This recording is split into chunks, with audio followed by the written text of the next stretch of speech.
शक, suspicion, mistrust या scepticism. दोस्तों, जिस भी नाम से हम इसे पुकारें, ये एक ऐसी बीमारी है जिसका कि कोई इलाज नहीं है।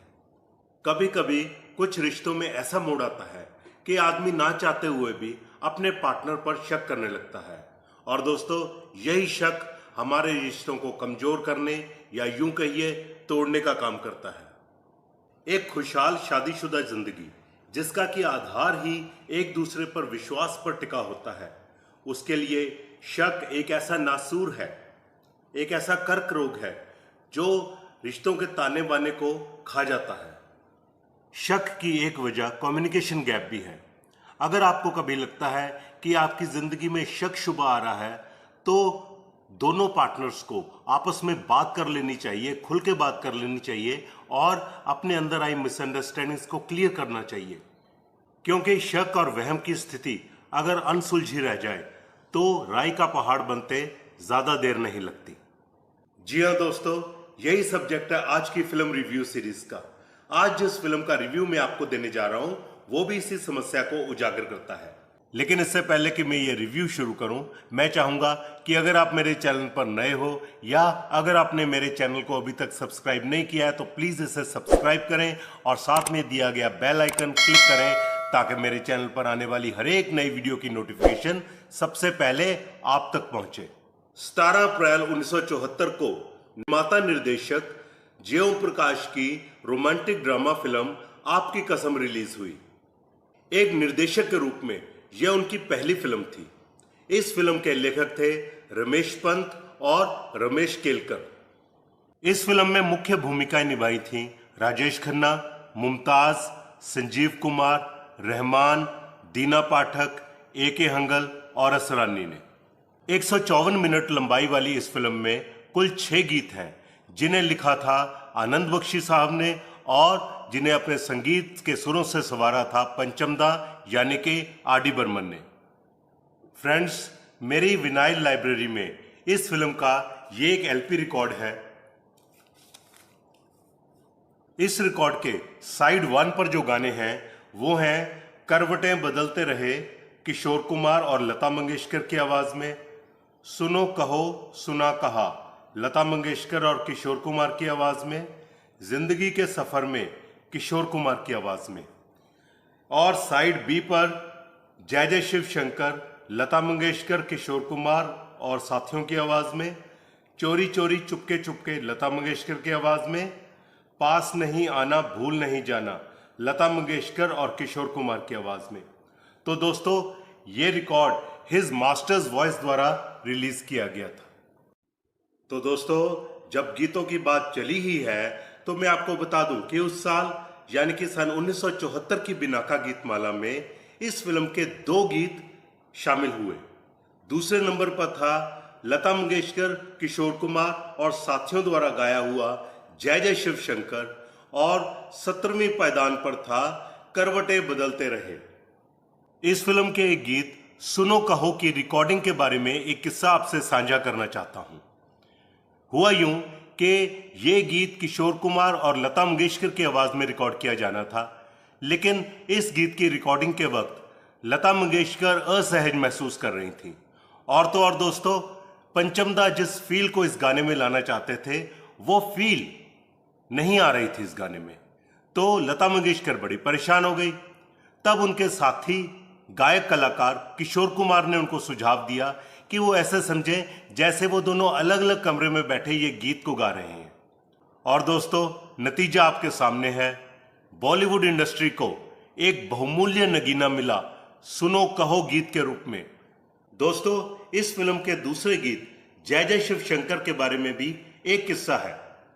असल में म्यूजिक डायरेक्टर आर.डी. बर्मन ने इस गीत की अलग ही धुन तैयार की थी, लेकिन एक दिन जब उन्होंने राजेश खन्ना को इस गीत को अपने ही अंदाज में गुनगुनाते हुए सुना तो उन्हें अपनी बनाई गई धुन से ज्यादा राजेश खन्ना यानी कि काका की धुन बहुत अच्छी लगी। तो क्या था, पंचमदा ने उसी वक्त इस गीत को राजेश खन्ना की धुन के हिसाब से ही शूट किया और रिकॉर्ड किया। हाँ, लेकिन राजेश खन्ना को इस बात का कोई क्रेडिट नहीं दिया गया। अपनी कहानी गीतों, निर्देशन और स्क्रीन प्ले की वजह से हिट हुई इस फिल्म के बारे में एक और बात आपसे साझी करना चाहता हूं। ये बात है इस फिल्म के डायरेक्टर जे ओम प्रकाश जी का ए अक्षर से लगाव के बारे में।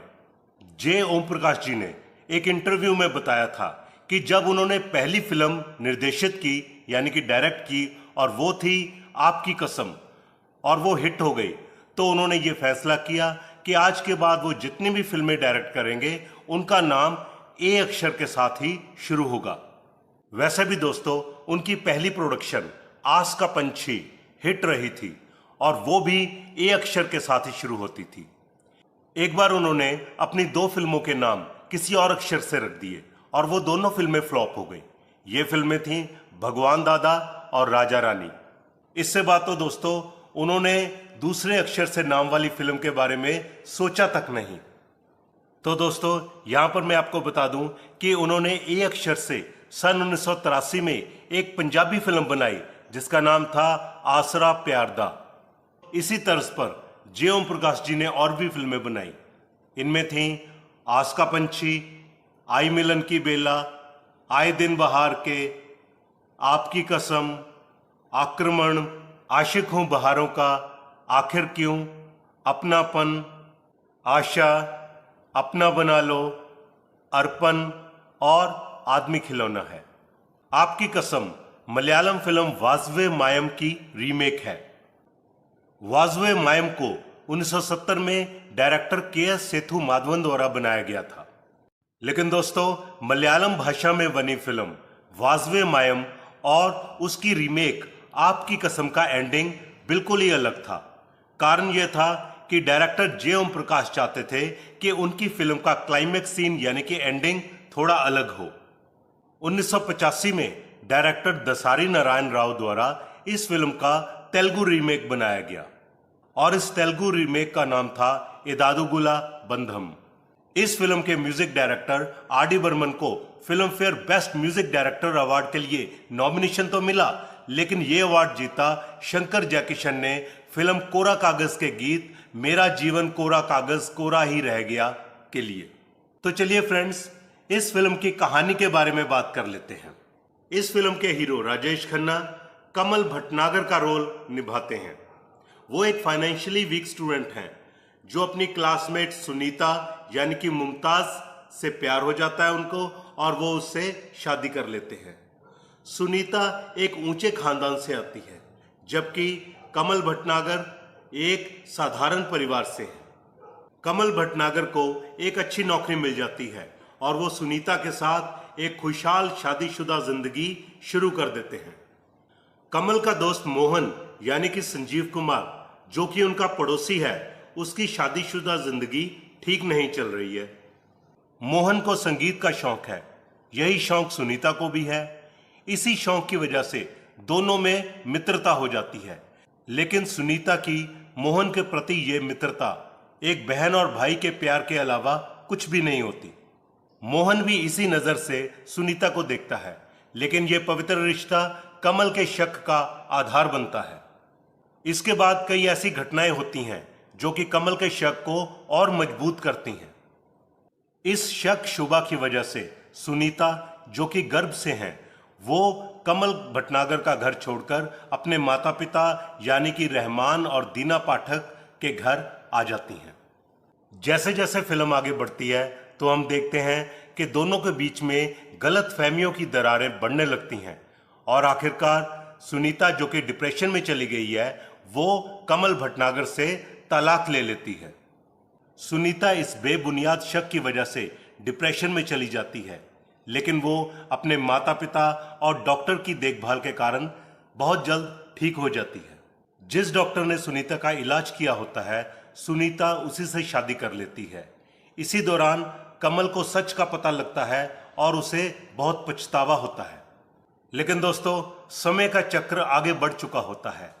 सालों बाद कमल अपनी बेटी की शादी में पंडाल में लगी आग को बुझाते वक्त और अपनी बेटी को बचाते वक्त आग में झुलसकर मर जाता है। तो चलिए फ्रेंड्स, अब हम इस फिल्म के बजट के बारे में कुछ बातें कर लेते हैं। उस टाइम पर इस फिल्म का बजट तकरीबन 90 लाख रुपए के आसपास रखा गया था। 1974 में कुल 138 हिंदी फिल्में रिलीज हुई और यह फिल्म 9वीं सबसे ज्यादा कमाई करने वाली फिल्म थी। उस साल सबसे ज्यादा कमाई की थी फिल्म रोटी कपड़ा और मकान ने। इसने 5 करोड़ 25 लाख रुपए की कमाई की और ब्लॉकबस्टर रही। दूसरे नंबर पर रही शशि कपूर मुमताज स्टारर फिल्म चोर मचाई शोर। इसने 3 करोड़ की कमाई की और सुपरहिट रही। तीसरे नंबर पर आई धर्मेंद्र, हेमा मालिनी और शत्रुघ्न सिन्हा की फिल्म दोस्त। इस फिल्म ने 2.5 करोड़ की कमाई की और ये हिट की कैटेगरी में आई। चौथे नंबर पर रही राजेश खन्ना, हेमा मालिनी की फिल्म प्रेमनगर। इसने 2.25 करोड़ रुपए की कमाई की और ये हिट फिल्म की कैटेगरी में शामिल हुई। पांचवें नंबर पर रही जतेंद्र और लीना चंदावरकर की फिल्म विदाई। इसने 2 करोड़ 20 लाख की कमाई की और हिट फिल्मों की सूची में शामिल हुई। छठे नंबर पर रही देवानंद और हेमा मालिनी की अमीर गरीब। सातवें नंबर पर रही राजेश खन्ना और मुमताज की रोटी। आठवें नंबर पर रही धर्मेंद्र, हेमा मालिनी, विनोद खन्ना की फिल्म पत्थर और पायल। और 9वें नंबर पर रही मौजूदा फिल्म जिसकी हम समीक्षा आज कर रहे हैं, आपकी कसम। इस फिल्म की इंडिया की बॉक्स ऑफिस कलेक्शन 1.60 करोड़ रुपए थी। इस फिल्म का ओपनिंग डे का कलेक्शन 3 लाख रुपए था, जो कि पहले हफ्ते में ही 30 लाख तक पहुंच गया। आपकी कसम की box office world wide collection 3.2 crore रुपए थी। दोस्तों, उन दिनों रेवेन्यू कलेक्शन के एंगल से देखें तो फिल्मों की बॉक्स ऑफिस कमाई इतनी ज्यादा नहीं हुआ करती थी। अगर कोई फिल्म 2-3 करोड़ का लाइफ टाइम बिजनेस भी कर लेती थी तो उसको सबसे अधिक कमाई वाली हिट फिल्म करार दिया जाता था। फिल्मों की कम कमाई की भी कुछ वजह थी और सबसे महत्वपूर्ण थी फिल्म निर्माण का बजट, जो कि बहुत कम हुआ करता था। उसके साथ ही साथ दोस्तों, टिकटों की भी कीमत कम हुआ करती थी। इस वजह से फिल्म का रेवेन्यू कलेक्शन कम होता था। अब यही देख लीजिए दोस्तों, 1974 में मनोज कुमार, अमिताभ बच्चन, शशि कपूर, जीनत अमान, मौसमी चटर्जी अभिनीत फिल्म आई रोटी कपड़ा और मकान। इस फिल्म ने कुल 5.5 करोड़ की कमाई की। बावजूद इसके इसको उस साल सबसे ज्यादा कमाई करने वाली फिल्म घोषित कर दिया गया। इसी तरह से शशि कपूर की फिल्म चोर मचाई शोर ने 3.5 करोड़ रुपए का व्यापार किया और इसे उस साल की दूसरी सबसे ज्यादा कमाई करने वाली फिल्म घोषित किया गया। 2.25 करोड़ की कमाई करके धर्मेंद्र, हेमा मालिनी और शत्रुघ्न सिन्हा की फिल्म दोस्त तीसरी सबसे ज्यादा कमाई करने वाली फिल्म बनी। तो फ्रेंड्स, इस फिल्म पर अपना रिव्यू देने से पहले चलिए हम इस फिल्म के बारे में कुछ अनसुनी बातें कर लेते हैं। इस फिल्म के डायरेक्टर जे ओम प्रकाश जी की बेटी पिंकी प्रोड्यूसर डायरेक्टर राकेश रोशन से विवाहित है और जे ओम प्रकाश जी एक्टर ऋतिक रोशन के नाना लगे। इस फिल्म की शूटिंग सन 1973 में शुरू हुई। ये वो साल था जब राजेश खन्ना और डिंपल कपाड़िया की शादी हुई थी। इस फिल्म की ज्यादातर शूटिंग मुंबई के महबूब स्टूडियो, जम्मू कश्मीर और लेह लद्दाख में हुई थी। इस फिल्म को यूके के नटराज इंडियन सिनेमा में ओपनिंग सेरेमनी में रिलीज किया गया था। इस फिल्म का मुहूर्त शॉट 3 जनवरी सन 1972 को फिल्म एक्टर धर्मेंद्र ने लिया था। इस फिल्म की रिकॉर्डिंग 4195.26 मीटर लंबाई वाली 16 रीलों में कंप्लीट हुई थी। इस फिल्म की IMDb रेटिंग 10 में से 7 है, जो कि बहुत अच्छी है। यह राजेश खन्ना और संजीव कुमार की इकलौती फिल्म थी जिसमें उन्होंने इकट्ठे काम किया था। इससे पहले 1969 में राजेश खन्ना की फिल्म बंधन में संजीव कुमार ने गेस्ट अपीयरेंस में काम किया था।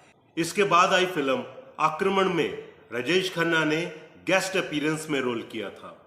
राजेश खन्ना बॉलीवुड के उन हीरोज में आते थे जिनको अपनी फिल्म के अंत में मरना बहुत पसंद था। उनका ऐसा मानना था कि फिल्म का ऐसा अंत उनके किरदार से दर्शकों को और भी ज्यादा जोड़ता है। इस फिल्म के अंत में भी दिखाया गया है कि राजेश खन्ना अपनी बेटी की शादी में पंडाल में लगी आग में उसे बचाते हुए मारे जाते हैं। राजेश खन्ना के कैरियर की ये इकलौती फिल्म थी जिसमें कि उन्होंने एक शक्की मिजाज पति का रोल निभाया था। क्रिटिक्स ने भी इस फिल्म को बहुत पसंद किया था। उन्होंने इस फिल्म को 5 में से 3.5 स्टार दिए थे, जबकि इसके गानों को 5 में से 5 स्टार मिले थे। अगर गेस्ट अपीयरेंस को छोड़ दे तो संजीव कुमार और मुमताज की ये आखिरी फिल्म थी। इससे पहले उन्होंने पति पत्नी, गौरी और खिलौना में एक साथ काम किया था। 1991 में आई फिल्म लम्हे और 2008 में आई फिल्म रब ने बना दी जोड़ी में इस फिल्म के गीत जय जय शिव शंकर को पैरोडी के रूप में इस्तेमाल किया गया। तो चलिए फ्रेंड्स, अब हम इस फिल्म के रिव्यू की ओर चलते हैं। आपकी कसम से पहले इस सब्जेक्ट को बॉलीवुड की फिल्मों ने ठीक से उजागर नहीं किया था। यह पहली फिल्म थी जिसने इस सब्जेक्ट को ठीक से उठाया। तो फ्रेंड्स, जैसे मैंने आपको पहले बताया कि यह फिल्म संदेश देती है कि अगर हमें किसी रिश्ते के बारे में जरा सा भी डाउट हो तो हमें जल्द से जल्द उसे सुलझा लेना चाहिए। हमें उस डाउट को अनसुलझा रखकर इस समस्या को बढ़ाना नहीं चाहिए, नहीं तो कब राई का पहाड़ बन जाए पता ही नहीं चलता। यह फिल्म हमें एक और सीख देती है। पहला, कि अगर आपको अपने पार्टनर के बारे में जरा सा भी डाउट है तो उसके प्रति गलत फहमियां पालने से कुछ भी नहीं होने वाला। और दूसरा, कि अगर आप पर शक किया जा रहा है और आपसे स्पष्टीकरण मांगा जाए तो आपको इस चीज को अपनी बेइज्जती नहीं मान लेना चाहिए। यही 2 गलतियां की इस फिल्म के हीरो और हीरोइन यानी कि राजेश खन्ना और मुमताज ने। इस फिल्म की स्टोरी और स्क्रीन प्ले के बारे में एक बात है कि यह फिल्म अपने सब्जेक्ट से भटकती नहीं है।